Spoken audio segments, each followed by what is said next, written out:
You wake up in the morning, and as your feet touch the floor, there's that familiar stab of pain shooting through your knees. Your shoulders feel like they've been locked in a vice all night. Your fingers are so stiff you can barely open the medicine bottle that's supposed to help with the pain. Sound familiar? If you're over 60 and dealing with joint pain, chances are you're making one critical mistake that's not just preventing your joints from healing, it's actually making them worse every single day. And the heartbreaking part? Most people have no idea they're doing it. Meet Dorothy, a vibrant 68-year-old grandmother from Ohio. 3 years ago, she could chase her grandchildren around the backyard, tend to her beloved rose garden for hours, and dance with her husband at their weekly social club meetings. But gradually, insidiously, her joints began to rebel. First, it was just a little stiffness in the morning, then her knees started aching after walking to the mailbox. Soon, even simple tasks like opening jars or climbing stairs became monumental challenges. Like millions of seniors, Dorothy went to her doctor. She was told it was just arthritis, a normal part of aging. She was prescribed anti-inflammatory medications and told to take it easy. The pain persisted. She tried physical therapy, expensive supplements, heating pads, ice packs, you name it. Some things helped temporarily, but the pain always came back, often worse than before. What Dorothy didn't know was that she was making one fundamental mistake that was sabotaging every treatment she tried. A mistake so common that 8 out of 10 seniors make it without realizing it.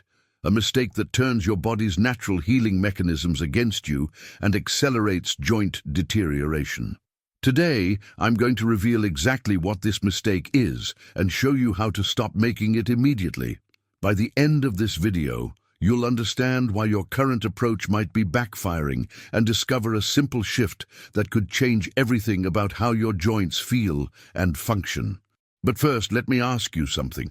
Have you ever wondered why some people in their 70s and 80s move with grace and ease while others struggle with every step? Why some seniors maintain their independence and active lifestyles while others become prisoners in their own bodies? The difference isn't luck, genetics, or even age. It's knowledge. It's understanding what truly damages joints and what truly heals them. Before we dive deeper, I'd love to know where you're joining me from today. Drop a comment below and share your biggest joint challenge. Are your knees keeping you awake at night? Do your hands make simple tasks feel impossible? Your story matters, and sharing it might help someone else feel less alone in their struggle. Let me take you back to Dorothy's story, because her journey reveals everything wrong with how we're taught to handle joint pain after 60. When Dorothy first noticed her morning stiffness, she did what most of us would do. She ignored it. After all, a little stiffness is normal when you get older, right? But as the weeks turned into months, the stiffness didn't go away. It got worse. So Dorothy made her first mistake, the one that would set her on a path of increasing pain and disability. She assumed her joints were simply wearing out, like old car parts that needed to be replaced. This belief, this fundamental misunderstanding of what was really happening in her body, led her to make choices that seemed logical, but were actually destructive. When her knees hurt after walking, she walked less. When her hands ached after gardening, she gave up her roses. When climbing stairs became painful, she started avoiding them altogether. Dorothy was doing what her body seemed to be telling her to do: rest, avoid movement, protect her joints from further damage. But here's the shocking truth that no one had told Dorothy. Rest was making her joints worse, not better. Every day she spent moving less, her joints were deteriorating faster. Every activity she avoided was another step toward disability. The very thing she thought was protecting her joints was actually destroying them. You see, joints aren't like mechanical parts that wear out with use. They're living tissues that actually need movement to stay healthy. Think of your joints like a sponge. When a sponge sits still, it dries out, becomes brittle, and eventually crumbles. But when you squeeze and release a sponge repeatedly, It stays moist, flexible, and functional. Your joints work the same way. The cartilage in your joints doesn't have its own blood supply. Instead, it gets nutrients through a process called imbibition. Basically, it soaks up nutrients from synovial fluid, like a sponge soaking up water. But this only happens when the joint moves. When you stop moving, your cartilage literally starts to starve. It begins to break down, thin out, and lose its ability to cushion your bones. But the damage doesn't stop there. When you stop moving your joints regularly, several devastating things happen simultaneously. Your muscles begin to weaken and atrophy. Weak muscles can't properly support your joints, leading to increased stress and instability. Your ligaments and tendons become tight and inflexible, restricting range of motion and creating more stiffness. The bones themselves begin to lose density, making fractures more likely. Perhaps most importantly, chronic inactivity triggers a cascade of inflammation throughout your body. This isn't the acute inflammation that helps heal injuries. This is chronic, low-grade inflammation that damages tissues and accelerates aging. It's like having a small fire burning in your joints 24 hours a day, slowly destroying everything it touches. Dorothy had fallen into what researchers call the disuse spiral. Pain led to reduced activity, which led to deconditioning, which led to more pain, which led to even less activity. It's a vicious cycle that traps millions of seniors in progressively worsening disability. But Dorothy's story doesn't end there. After 2 years of declining mobility and increasing pain, she met someone who would change everything. Her new neighbor, Robert, was 74 years old and moved like someone half his age. He worked in his garden every day, played tennis twice a week, and walked his dog for miles without complaining of pain. When Dorothy asked Robert his secret, expecting to hear about some miracle supplement or treatment, his answer surprised her. "I keep moving," he said simply. "Even when it hurts, especially when it hurts, I've learned that motion is lotion for my joints." Robert had discovered what cutting-edge research now confirms. The right kind of movement isn't just good for your joints, it's absolutely essential for their survival and regeneration. But here's the crucial part: it has to be the right kind of movement, done the right way, at the right intensity. This is where most people make their second critical mistake. They think that if a little movement is good, more must be better. So they jump into intense exercise programs or push through severe pain, causing more damage than benefit. The key isn't to move more, it's to move smarter. Let me explain what happens inside your joints when you move them properly. When you perform gentle, controlled movements within a pain-free range of motion, several miraculous things occur. Fresh synovial fluid gets pumped into the joint space, bringing oxygen and nutrients to the cartilage. Waste products and inflammatory compounds get flushed out. The cartilage gets compressed and decompressed, stimulating the production of new, healthy tissue. Your muscles get stronger and more coordinated, providing better support and stability for the joint. Your bones receive the stress signals they need to maintain density and strength. Your nervous system learns to coordinate movement patterns more efficiently, reducing the risk of injury and improving overall function. But perhaps most importantly, appropriate movement triggers the release of your body's natural pain-fighting chemicals, endorphins, enkephalins, and other compounds that are far more effective than any medication and have no side effects. Now I know what you're thinking. But what if movement makes my pain worse? This is a valid concern, and it's exactly why so many people get trapped in the disuse spiral.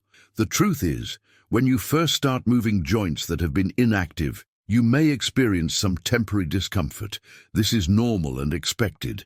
The key is learning to distinguish between the discomfort of healing and the pain of harm.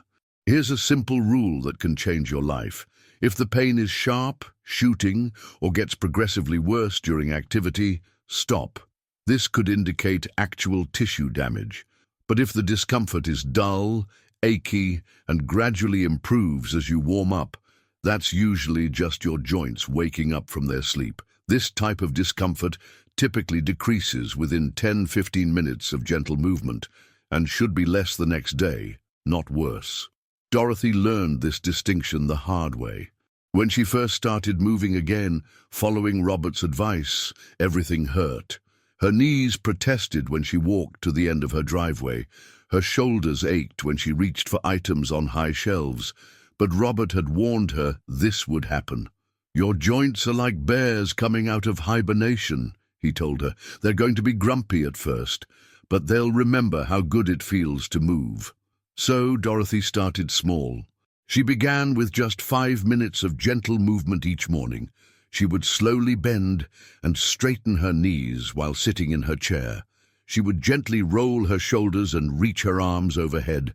She would make slow circles with her ankles and flex and extend her fingers. Nothing dramatic, nothing painful, just gentle reminders to her joints that they were still needed. The first week was challenging. Dorothy's joints felt stiff and reluctant, but by the second week she noticed something amazing. The morning stiffness that had plagued her for years was starting to ease. By the third week, she could walk to her mailbox without pain. By the end of the first month, she was back in her garden, tending to her roses with tears of joy streaming down her face. But Dorothy's transformation didn't happen by accident. She had learned the secret that separates those who recover from those who deteriorate. Consistency trumps intensity every single time. It's not about doing one amazing workout or stretching session. It's about moving your joints gently and consistently, day after day, week after week, month after month. Think about it this way. Your joints are like bank accounts. Every time you move them properly, you make a deposit. Every day you stay sedentary, you make a withdrawal. You can't make one huge deposit and expect it to last forever. You need to make small, regular deposits to build up your joint health reserves. Now let me share the specific types of movement that are most beneficial for aging joints. The beauty of these exercises is that they can be done by anyone, regardless of current fitness level or mobility limitations. You can do them sitting in a chair, standing with support, or lying down. You can do them while watching television, listening to music, or chatting with family. The key is to do them regularly and gently. Range of motion exercises should be your foundation. These involve moving each joint through its full, pain-free range of motion. For your shoulders, this might mean slowly raising your arms overhead, reaching behind your back, and making gentle circles. For your knees, it could be slowly bending and straightening them while seated. For your ankles, try spelling the alphabet with your toes, or making slow circles in both directions. The magic happens when you do these movements slowly and mindfully. Fast, jerky movements can actually damage already sensitive joints. But slow, controlled movements allow your joints to gradually warm up and become more mobile. Think of yourself as conducting a gentle symphony of movement, where each joint plays its part in perfect harmony. Strengthening exercises are equally important, but they don't require heavy weights or gym equipment. Your own body weight and simple resistance exercises can work wonders. Wall push-ups can strengthen your shoulders and arms without stressing your joints. Sitting and standing from a chair can build leg strength. Squeezing a tennis ball can improve grip strength and finger mobility. The key with strengthening exercises is to start light and progress gradually. Your joints need time to adapt to increased demands. If you try to do too much too soon, you'll likely experience a setback that could discourage you from continuing. Remember, we're playing the long game here. Small, consistent improvements compound over time into dramatic transformations. Balance and coordination exercises might seem less important, but they're actually crucial for joint health. When your balance is poor, you're more likely to move awkwardly or compensate in ways that stress your joints. Simple exercises like standing on one foot, walking heel to toe, or doing Tai Chi movements can dramatically improve your stability and reduce the risk of falls and injuries. But here's something most people don't realize. The timing of your movement matters as much as the movement itself. Your joints follow a natural daily rhythm, just like your sleep cycle or appetite. Understanding this rhythm can help you maximize the benefits of your movement routine while minimizing discomfort. For most people, joints are stiffest in the morning after a night of inactivity. This is when gentle range of motion exercises are most beneficial. Think of these as a wake-up call for your joints, gradually coaxing them back to life after their overnight rest. You don't need to do anything strenuous, just gentle movements to get the synovial fluid flowing and the tissues warmed up. Midday is often when joints feel their best. This is an ideal time for strengthening exercises or longer walks. Your joints are warmed up from morning movement, but you're not yet fatigued from the day's activities. If you're going to challenge your joints with more demanding activities, this is usually the best time to do it. Evening movement should focus on gentle stretching and relaxation. This helps prevent the stiffness that can build up during the day and prepares your joints for restful sleep. Many people find that gentle yoga or Tai Chi movements before bed not only improve joint health, but also promote better sleep quality. Water exercises deserve special mention because they offer unique benefits for aging joints. When you're in water up to your chest, the buoyancy reduces the load on your joints by about 90%. This means you can move more freely and with less pain than you might experience on land. Water also provides gentle resistance in all directions, making it an ideal environment for both strengthening and range of motion exercises. If you have access to a pool, even walking back and forth in chest-deep water can provide tremendous benefits. The hydrostatic pressure of the water also helps reduce swelling and inflammation, while the warmth of a heated pool can ease stiffness and promote relaxation. Now, let's talk about something equally important but often overlooked: the role of nutrition in joint health. What you eat can either fuel inflammation and joint destruction or provide the building blocks for healing and repair. Many people focus solely on movement while ignoring the fact that their dietary choices might be sabotaging their efforts. Chronic inflammation is one of the primary drivers of joint destruction, and many common foods actually promote inflammation in the body. Processed foods high in sugar, refined carbohydrates, and trans fats can trigger inflammatory responses that affect your joints. Excessive consumption of omega-6 fatty acids found in many vegetable oils and processed foods can also tip the balance toward inflammation. On the flip side, certain foods have powerful anti-inflammatory properties that can help heal and protect your joints. Fatty fish like salmon, mackerel, and sardines are rich in omega-3 fatty acids that have been shown to reduce joint inflammation and pain. If you don't eat fish, walnuts, flax seeds, and chia seeds can provide plant-based omega-3s. Colorful fruits and vegetables are loaded with antioxidants that help neutralize the free radicals that contribute to joint damage. Berries, cherries, leafy greens, and brightly colored vegetables should be staples in your diet. Turmeric, the golden spice used in curry, contains a compound called curcumin that has been shown to be as effective as some anti-inflammatory medications for reducing joint pain. Bone broth, made from slowly simmering animal bones, provides collagen, glucosamine, and chondroitin, the very building blocks your joints need for repair and maintenance. Many people notice significant improvements in joint comfort when they incorporate bone broth into their daily routine. Hydration is another crucial but often overlooked factor. Your synovial fluid is primarily water, so chronic dehydration can literally dry out your joints.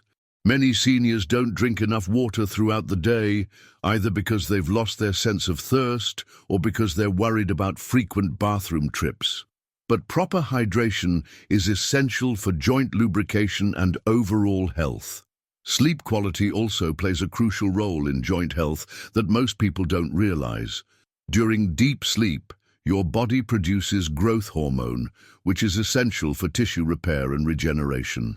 Poor sleep quality or insufficient sleep can impair your body's ability to heal and recover from daily wear and tear.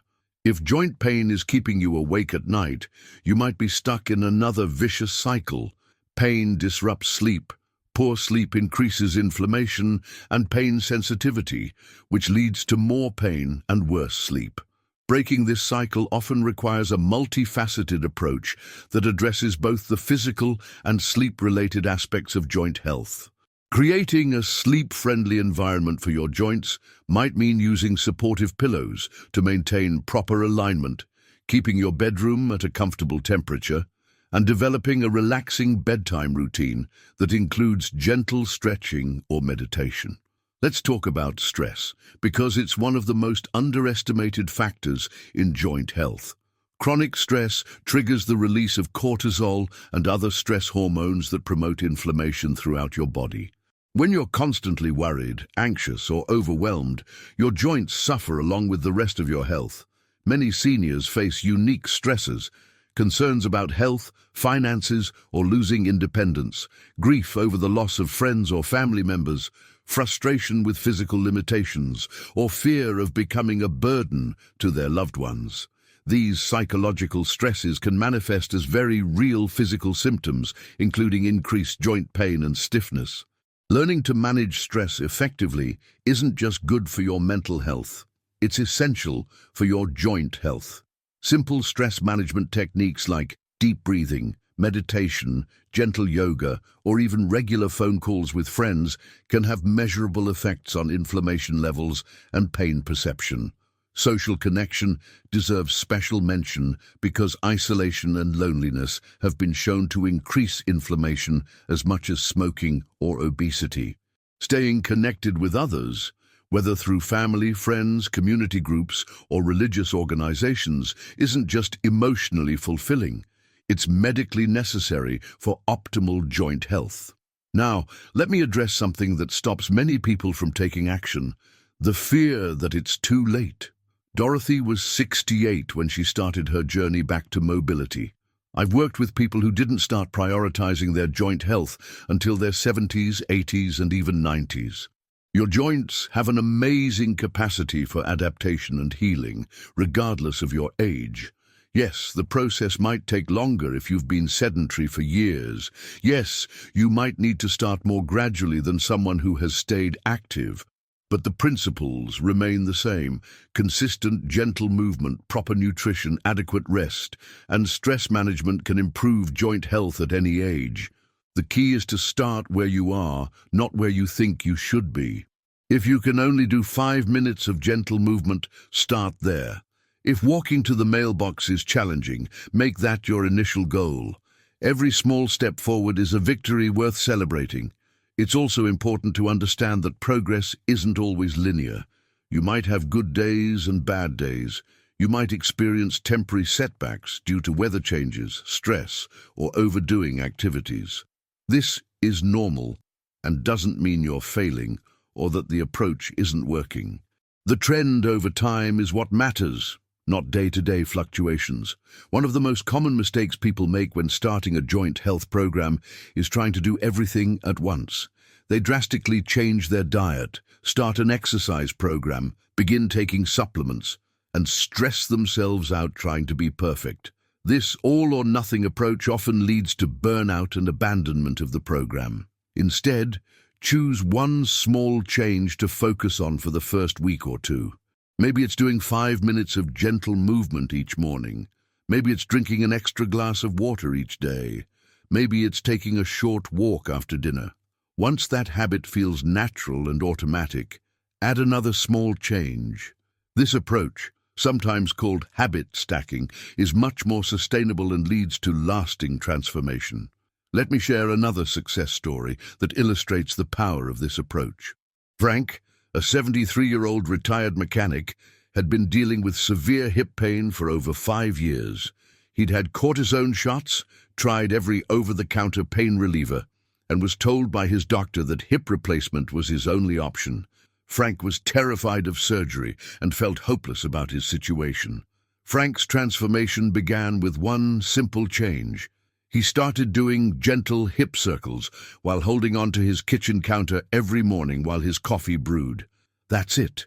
5 minutes of slow, gentle movement. while waiting for his coffee. After 2 weeks, he added ankle pumps and calf raises. After a month, he began taking short walks around his neighborhood. 6 months later, Frank was pain-free and had cancelled his hip replacement surgery. His doctor was amazed by the improvement in his range of motion and function. Frank's secret wasn't some miracle cure or intense rehabilitation program. It was consistency, patience, and gradual progression. The medical community is finally catching up to what people like Robert and Frank have discovered through experience. Recent research has shown that appropriate exercise is actually more effective than many medications for treating arthritis and joint pain. Studies have found that people who engage in regular gentle exercise experience less pain, better function, and improved quality of life compared to those who rely solely on medications. But here's something that might surprise you. The psychological benefits of taking control of your joint health can be just as important as the physical benefits. When you stop being a passive victim of your pain and start becoming an active participant in your healing, something powerful shifts in your mindset. You begin to see yourself not as someone whose body is failing, but as someone who is actively working to improve their health. You start to feel hopeful about the future instead of dreading further decline. You regain a sense of control and agency over your life that pain had stolen from you. This psychological transformation often happens before the physical improvements become apparent. People report feeling more energetic, optimistic, and engaged with life within just days of starting a gentle movement routine, even before their pain levels change significantly. Now let's address some common concerns and misconceptions that prevent people from taking action. One of the most frequent questions I hear is, "What if I hurt myself?" This fear is understandable, especially if you've experienced injuries in the past or if well-meaning healthcare providers have told you to take it easy or avoid activities that hurt. The truth is, when done properly, gentle joint mobility exercises are extremely safe. The risk of injury is far lower than the risk of continued deterioration from inactivity. However, it's important to distinguish between discomfort and pain, to start gradually, and to listen to your body's signals. If you have specific medical conditions or have been advised to avoid certain activities, it's always wise to consult with a healthcare provider before making significant changes to your activity level. However, don't let the perfect be the enemy of the good. Even if you can't do everything, you can probably do something. Another common concern is, "I don't have time for exercise." This usually comes from the misconception that effective joint care requires long, structured exercise sessions. While dedicated exercise time can be beneficial, joint health maintenance can be integrated into your daily activities. You can do ankle circles while watching television. You can do shoulder rolls while talking on the phone. You can do gentle neck stretches while waiting for your toast to pop up. You can do wall push-ups while waiting for water to boil. The key is to seize small moments throughout your day rather than trying to find large blocks of time. Some people worry that they're too out of shape to start any kind of exercise program. If you can move at all, you can begin improving your joint health. Chair exercises can be done by people with limited mobility. Bed exercises can be done by those who have difficulty standing.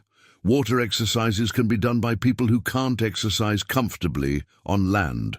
The beauty of joint mobility work is that it meets you where you are. There's no minimum fitness level required to begin. Your starting point is simply your current ability, whatever that might be. Weather is another common excuse, especially among seniors who may be sensitive to cold or concerned about walking on icy sidewalks. While outdoor exercise has many benefits, joint health maintenance can be done entirely indoors. In fact, many of the most beneficial exercises require no equipment and very little space. Cost concerns are also valid, especially for seniors on fixed incomes. The good news is that the most effective approaches to joint health are also the least expensive. Walking is free. Bodyweight exercises require no equipment. Many community centers offer free or low-cost exercise programs specifically designed for seniors. Even if you choose to invest in some simple equipment like resistance bands, a stability ball, or light weights, the cost is minimal compared to the potential medical expenses of joint deterioration and the priceless value of maintaining your independence and quality of life. Let me address one more barrier that's particularly common among seniors: the belief that it's somehow selfish or indulgent to focus on your own health and well-being. Many people in this generation were raised to put others' needs before their own, and they may feel guilty about taking time and energy for self-care. The reality is that maintaining your health is one of the most generous things you can do for your loved ones. When you're healthy, mobile, and independent, you're not a burden on your family. You're able to continue contributing to your relationships and community. You're modeling healthy aging for younger generations. You're preserving your dignity and autonomy for as long as possible. Taking care of your joints isn't selfish, it's responsible. It's an investment in your family's well-being as much as your own. Now let me share some specific strategies that can accelerate your progress and help you avoid common pitfalls. One of the most important principles is the concept of progressive overload. This simply means gradually increasing the challenge to your joints as they become stronger and more mobile. If you start by doing shoulder rolls for 30 seconds, you might progress to doing them for 45 seconds after a week or two. If you begin by walking to the end of your driveway, you might extend your walk to the corner after you've mastered the shorter distance.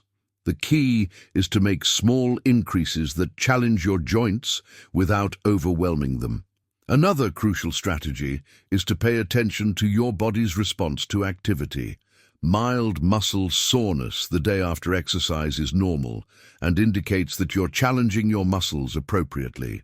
However, increased joint pain that persists for more than a day or two suggests that you may have done too much too soon. Learning to gauge appropriate intensity takes practice, but here's a simple guideline. During exercise, you should be able to carry on a conversation without becoming breathless. You should feel challenged, but not exhausted. Any sharp shooting or severe pain is a signal to stop and reassess. Weather sensitivity is real for many people with joint problems. Changes in barometric pressure, humidity, and temperature can affect how your joints feel and move. Don't let this discourage you from staying active. Instead, adjust your expectations and modify your activities as needed. On days when the weather is affecting your joints, focus on gentler movements and spend extra time warming up. Indoor activities might be more comfortable than outdoor ones. Heat therapy, such as a warm bath or heating pad, can help ease weather-related stiffness. Creating a supportive environment can significantly improve your success. This might mean setting up a dedicated space in your home for exercise, even if it's just a corner of your living room with enough space to stretch your arms overhead. It might mean laying out your exercise clothes the night before or setting reminders on your phone. Having the right mindset is equally important. View your joint health routine as an investment, not a chore.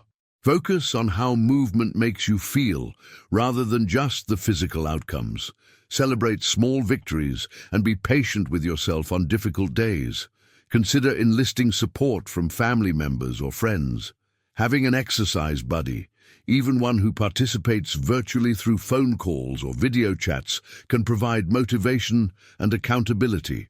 Many people find that sharing their journey with others makes it more enjoyable and sustainable. Tracking your progress can be incredibly motivating, but it doesn't have to be complicated.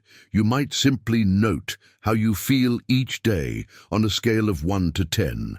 You might track how far you can walk or how many repetitions of an exercise you can do. You might note improvements in daily activities, like being able to reach higher shelves or climb stairs more easily. The key is to track something that's meaningful to you and that reflects the improvements you most want to see. Progress might not always be linear, but having a record can help you see the overall trend and stay motivated during temporary setbacks. Nutrition timing can also play a role in optimizing your joint health routine. Some people find that having a light snack containing protein and carbohydrates about an hour before exercise helps with energy levels. Others prefer to exercise on an empty stomach and eat afterwards. Anti-inflammatory foods can be particularly beneficial when consumed around exercise times. A cup of tart cherry juice or green tea before or after exercise might help reduce exercise-induced inflammation. Turmeric tea or a small piece of fresh ginger can also provide anti-inflammatory benefits. Hydration is particularly important around exercise times. Make sure you're well hydrated before beginning activity and continue to sip water throughout and after your routine. Dehydration can increase joint stiffness and make movement more uncomfortable. Sleep patterns can significantly affect how your joints feel and function. Many people find that gentle movement in the evening helps them sleep better, which in turn helps their joints feel better the next day. However, vigorous exercise close to bedtime can be stimulating and interfere with sleep for some people. Pay attention to how different types and timing of exercise affect your sleep quality. You might find that morning movement energizes you for the day, while evening movement helps you relax and sleep better. There's no one-size-fits-all approach, so experiment to find what works best for you. Seasonal adjustments might be necessary to maintain consistency year-round. Winter might require more indoor activities and extra warm-up time. Summer might mean exercising earlier or later in the day to avoid excessive heat. Spring and fall might offer ideal conditions for outdoor activities. The key is to have a plan for each season so that weather changes don't derail your routine. Flexibility and adaptability are more important than rigid adherence to a specific program. Let me share one more transformation story that illustrates the power of persistence and patience. Marie, an 81-year-old widow, had been housebound for nearly 2 years due to severe knee arthritis. She relied on her daughter for grocery shopping and had given up most of the activities she once enjoyed, including her weekly bridge games and monthly book club meetings. Marie's journey began when her granddaughter gave her a resistance band for Christmas, thinking it might help with her arthritis. Marie was skeptical, but decided to give it a try. She started by simply stretching the band gently while watching her morning television programs. Progress was slow at first. Some days, her knees were too painful to do any exercises. Other days, she forgot or didn't feel motivated. But Marie kept the resistance band next to her favorite chair as a visual reminder, and gradually, the habit began to stick. After 3 months of consistent but gentle exercise, Marie noticed that getting up from her chair was slightly easier. After 6 months, she was able to walk to her mailbox without using her walker. After a year, she'd returned to her bridge games and book club meetings. Marie's transformation wasn't dramatic or fast, but it was profound. She had reclaimed her independence and quality of life through small, consistent actions. Most importantly, she had proven to herself that age and arthritis didn't have to define her limitations. The lesson from Marie's story, and from thousands of others like it, is that it's never too late to begin healing your joints. Your body wants to move, wants to be healthy, wants to serve you well into your later years. Sometimes all it needs is permission and a gentle nudge in the right direction. As we near the end of our time together, I want to address one final misconception that keeps many people trapped in pain and immobility: the belief that aging inevitably means pain, stiffness, and loss of function. This simply isn't true. While some changes are a natural part of aging, severe joint pain and disability are not inevitable. Many of the problems we associate with aging are actually the result of lifestyle factors that can be modified at any age. Sedentary behavior, poor nutrition, chronic stress, and social isolation contribute far more to joint deterioration than aging itself. When you see 90-year-olds who move with grace and ease, they're not genetic anomalies or extraordinarily lucky. They're people who have, often unconsciously, made choices throughout their lives that supported joint health. The good news is that it's never too late to start making those same choices. Your joints are remarkably resilient and adaptive structures. Given the right conditions, appropriate movement, proper nutrition, adequate rest, and stress management, they can heal, strengthen, and improve function even after years of neglect or damage. The choice is yours. You can continue to accept increasing pain, stiffness, and limitation as inevitable parts of aging. Or you can take action today to begin reversing the damage and reclaiming your mobility, independence, and quality of life. The mistake that's been making your joints worse is believing that rest and inactivity will protect them from further damage. The truth is that appropriate, consistent movement is the most powerful medicine your joints can receive. It doesn't require expensive equipment, complicated programs, or perfect execution. It just requires the decision to start and the commitment to continue. Today can be the day you stop making the mistake that's been sabotaging your joint health. Today can be the day you begin your journey back to easier movement, less pain, and greater independence. Your joints have been waiting patiently for you to give them what they need. They're ready to heal, strengthen, and serve you well for many years to come. The question isn't whether you can improve your joint health. The research and countless success stories prove that you can. The question is whether you will. The power to transform your joint health is in your hands. The time to begin is now. Tomorrow morning, when your feet touch the floor, you can choose to move them gently and purposefully, beginning the process of healing and strengthening that will serve you for the rest of your life. Your future self, the one who moves with ease, confidence, and joy, is waiting for you to take that first small step. If this message has resonated with you, if you're ready to stop making the mistake that's been harming your joints and start making the choices that will heal them, I'd love to hear from you. Share your story in the comments below. Tell us what joint challenges you're facing and what small step you're committed to taking today. Your journey to better joint health starts with a single decision, followed by a single action, repeated consistently over time. You have everything you need to begin. The only question remaining is, will you choose to start today? Remember, every step you take toward better joint health is a step toward greater independence, less pain, and more joy in your daily life. Your joints have carried you this far. Now it's time to carry them forward into a healthier, more mobile future.